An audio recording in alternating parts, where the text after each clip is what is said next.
Looking back, I should have seen it sooner. It wasn't like everything fell apart overnight. Things between Laura and me used to be good, better than good, actually. We were high school sweethearts, the kind of couple that everyone thought would last forever. We had that spark, you know? The one where you just click with someone. I thought we were solid, untouchable. But then things started changing. It wasn't like a switch had flipped. It was more like watching paint slowly peel off a wall. One day everything's fine, and the next you're staring at all the cracks you didn't notice before. The first thing I noticed was how busy she became. I mean, we both worked. I knew work could get hectic sometimes, but she started making excuses. More and more excuses. I'm swamped with this new project, she'd say, or we're launching this big campaign, and it's going to take a while. At first, I didn't think much of it. We've all had those weeks where work feels never-ending. But soon, the excuses became more frequent, more detailed. It was always something, a deadline, a meeting, a late night at the office. You understand, don't you, babe? She'd ask, giving me that tight smile that never quite reached her eyes. Of course, I understood. What choice did I have? The excuses weren't the only thing that changed. She was different, colder, distant. Laura used to be so warm, always laughing, always talking. We'd sit at the dinner table and talk about our day, about what Emily was up to at school, about our plans for the weekend. But that changed too. Our conversations started to feel forced, like we were both going through the motions. She wasn't interested in talking to me anymore. And when she did, it was short, clipped answers, like I was just an inconvenience. The affection disappeared too. I'd reach out to hold her hand, and she'd pull away, mumbling something about being tired. Kisses were quick, obligatory pecks on the cheek, and even those became rare. The intimacy? Forget it. I can't even remember the last time we made love before everything came crashing down. At first, I chalked it up to stress. Maybe she was tired. Maybe she needed a break. I thought about planning a weekend getaway, just the two of us, to reignite what we had. But every time I brought it up, she'd shoot me down. I don't have time for that, she'd say, or it's not a good time with work right now. It was always work. I didn't want to admit it to myself, but part of me knew something wasn't right. You can feel it, you know? When someone you love is slipping away. It's like trying to hold onto water with your bare hands. No matter how hard you try, it just slips through your fingers. It didn't take long for the lies to start. They were subtle at first. Little things that didn't add up. She'd tell me she was going out with friends, but she never mentioned which friends, and when I asked, she'd get defensive. Why do you need to know everything I do? She'd snap. Or she'd say she had to work late, but when I offered to bring her dinner, she'd tell me not to bother. I'll grab something with the team, she'd say dismissively. Then there were the nights where she'd come home way later than she said she would. And when I asked why she was so late, she always had an excuse ready. Traffic, a last-minute meeting, running into someone from work. But it was the way she'd say it, so rehearsed, like she'd been practicing her lines on the drive home. And the way she'd react when I'd push for more details, that was the kicker. If I dared to question her, even a little, she'd turn it around on me. You're being controlling, she'd accuse. You don't trust me anymore, do you? I'd always end up backing off, feeling guilty for even doubting her. She made me feel like the bad guy, like I was the one causing problems in our marriage. I started second-guessing myself. Maybe I was being paranoid. Maybe I was overthinking things. But something in my gut kept nagging at me, whispering that something was off.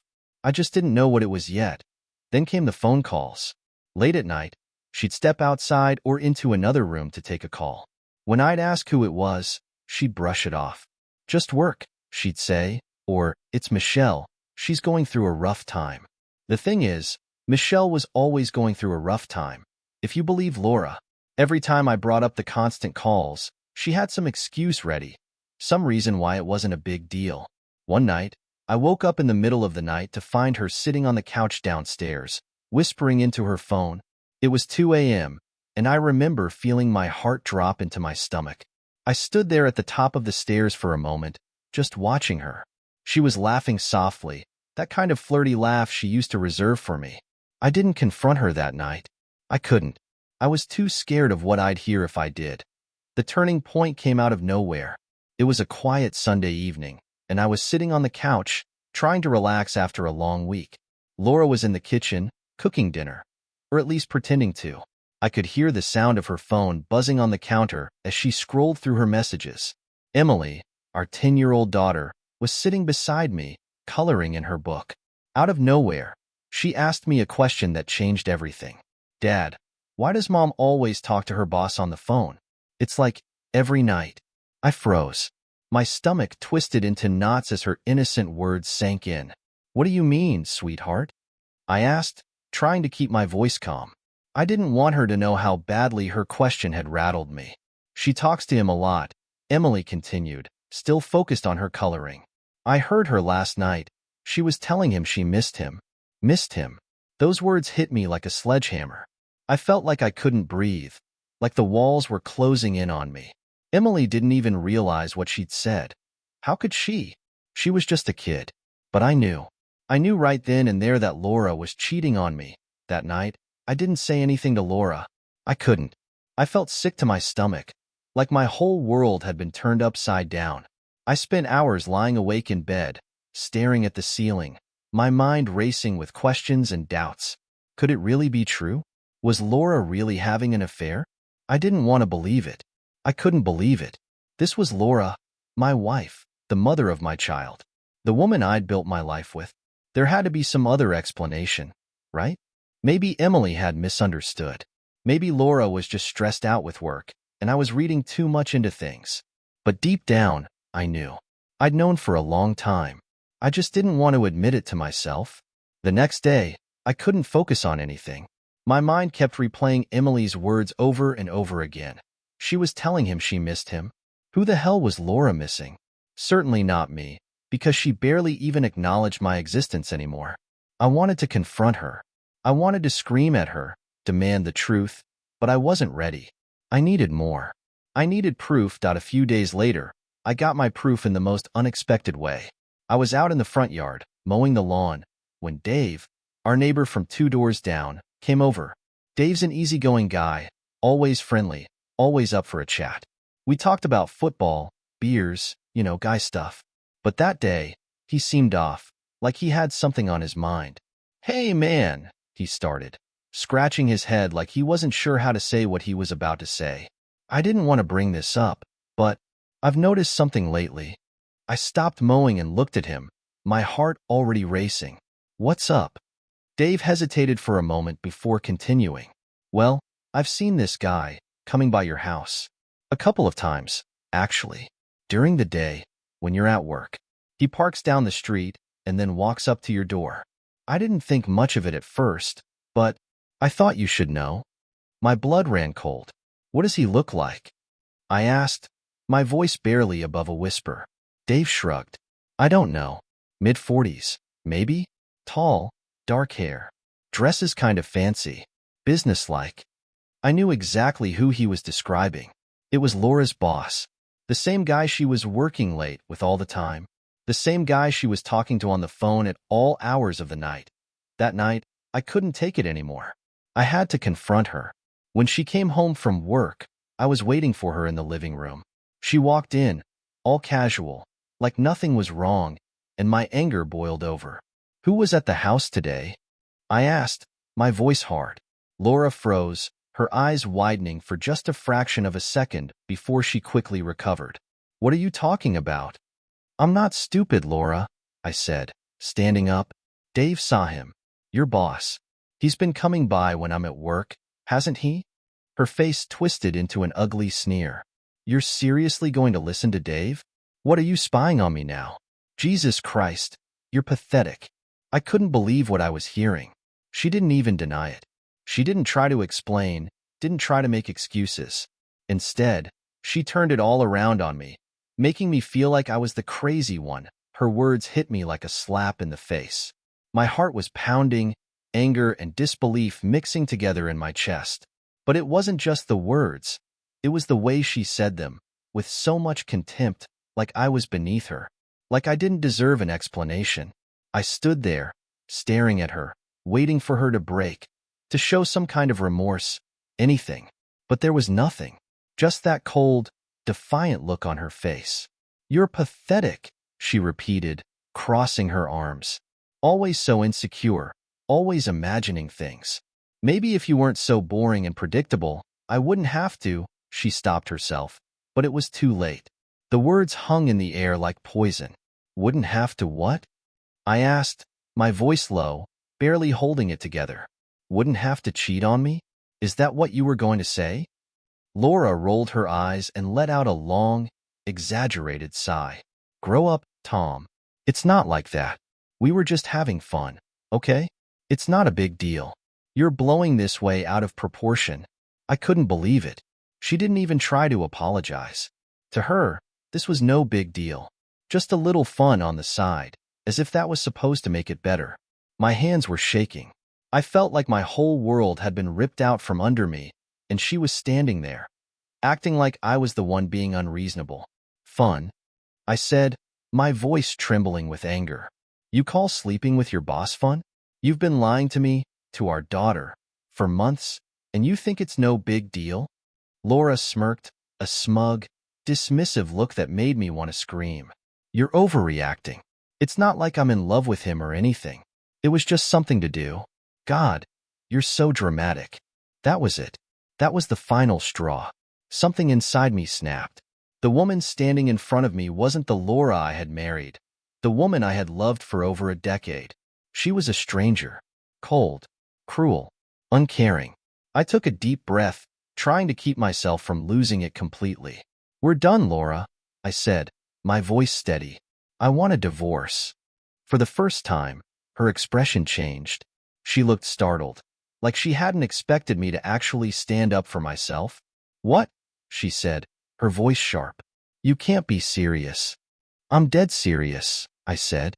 "I'm done with your lies, your manipulation, all of it. I'll talk to a lawyer tomorrow. You can go have all the fun you want, but not while you're married to me."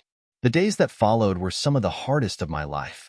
I thought confronting Laura would be the worst part, but the reality of our marriage falling apart hit me like a freight train. I moved into the guest room that night, not wanting to sleep in the same bed as her anymore. Every time I saw her, the anger and betrayal would bubble up again, but I forced myself to stay calm for Emily's sake. She was too young to understand what was happening, but I knew she could sense that something was wrong. Laura didn't make things easy. She didn't apologize, didn't show even a shred of remorse. Instead, she spent the next few weeks acting like she was the victim. She'd storm around the house, slamming doors and making snide comments under her breath, blaming me for everything. "You're throwing away our marriage over nothing," she'd say, like she wasn't the one who had shattered it to begin with. "Do you really want to break up our family just because I had a little fun?" Every time she said that, it felt like she was twisting the knife a little deeper. She didn't get it. She didn't understand that it wasn't just about the cheating. It was about the lies, the betrayal, the way she'd made me feel like I was worthless, like I didn't matter. Sitting in the lawyer's office was surreal. I never imagined I'd be there, discussing how to divide up the life Laura and I had built together. The house, the savings, custody of Emily. It all felt like it was unraveling. My lawyer, Karen, was a no-nonsense type, and she didn't sugarcoat anything. "Divorce is messy," she told me, "especially when there's infidelity involved. But you've got a solid case. She cheated. You didn't. You're the primary caregiver for your daughter. You're in a good position, but it's not going to be easy." Laura, of course, wasn't going down without a fight. She lawyered up too, and it became clear that she was going to drag this out for as long as possible. She didn't want to lose the house, didn't want to lose custody of Emily, and certainly didn't want to admit she was in the wrong. She fought me on everything, every little detail, every piece of property, every decision about Emily's future. It was exhausting, emotionally draining. There were days when I wondered if it was even worth it, if I should just walk away and let her have whatever she wanted just to be done with it all. But then I'd think about Emily. I couldn't let Laura's selfishness ruin our daughter's life. I had to fight for her, no matter how hard it was. The worst part of the whole process was the custody battle. Laura, in her arrogance, assumed she'd automatically get Emily, as if she was entitled to her just because she was her mother. But I wasn't about to let that happen. I wasn't about to let the woman who lied and cheated her way through our marriage raise my daughter alone. Laura's lawyer tried to paint me as unstable, emotionally volatile, and even controlling. They dredged up every argument, every moment of frustration I'd ever shown, twisting it to fit their narrative. But the truth was on my side. I had proof of her affair, proof of her neglect. And Emily, bless her heart, wanted to stay with me. When they asked her, in the most delicate way they could, who she wanted to live with, Emily didn't hesitate. "Dad," she said simply, her little voice clear and strong. "I want to live with Dad." It broke my heart that she had to go through that, but it also gave me the strength to keep fighting. She was my reason for everything. After months of back and forth, the divorce was finally finalized. I got full custody of Emily, and Laura got visitation rights. The house was mine, too. Laura had no choice but to pack her things and move out. Watching her leave for the last time was strange. There was a part of me that felt relief, but another part of me felt empty. 10 years of my life had just walked out the door, and even though I knew it was for the best, it still hurt. Laura didn't go quietly. She made sure to leave with one final jab, turning to me as she loaded the last box into her car. "You'll regret this, Tom," she said, her voice dripping with venom. "You think you're better off without me, but you're not. You'll see." I didn't respond. There was no point. I just watched her drive away, her taillights disappearing down the street, and for the first time in a long time, I felt like I could breathe again. The first few months after the divorce were tough. I won't lie and say everything was perfect, that I immediately felt better. The truth is, it was hard. I had to adjust to being a single dad, juggling work and taking care of Emily on my own.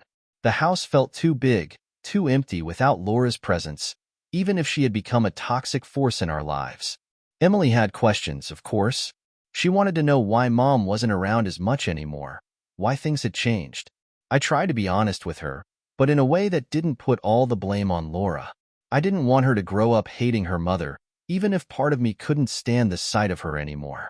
But Emily was strong. She adapted quicker than I expected, and in a way, I think she was happier. Happier with just the two of us, without the tension that had filled our house for so long. We found a new rhythm, a new normal, and slowly but surely, things started to get better. It's been a couple of years now since the divorce, and I've had a lot of time to think about what happened, to reflect on everything. If you'd asked me back then if I thought I'd ever get over it, I probably would have said no. The betrayal, the lies, the way Laura treated me, it was all too much. I thought it would break me, but it didn't. If anything, it made me stronger. I've realized a lot since then. I realized that I spent too much time trying to fix something that was already broken beyond repair. I kept thinking that if I just worked a little harder, if I just gave a little more, Laura would change. But people like her don't change. They don't care about anyone but themselves. And I've learned that I deserve better. Emily deserves better. We deserve to be with people who truly care about us, who value us, who don't treat us like we're disposable. Laura's out of my life now, and I don't regret it. Sure, there are times when I think about what could have been, but those thoughts don't linger anymore. They don't weigh me down like they used to. I'm free now, and for the first time in a long time, I feel like I can finally move on. And I will. For me. For Emily. For the future that's still out there waiting for us.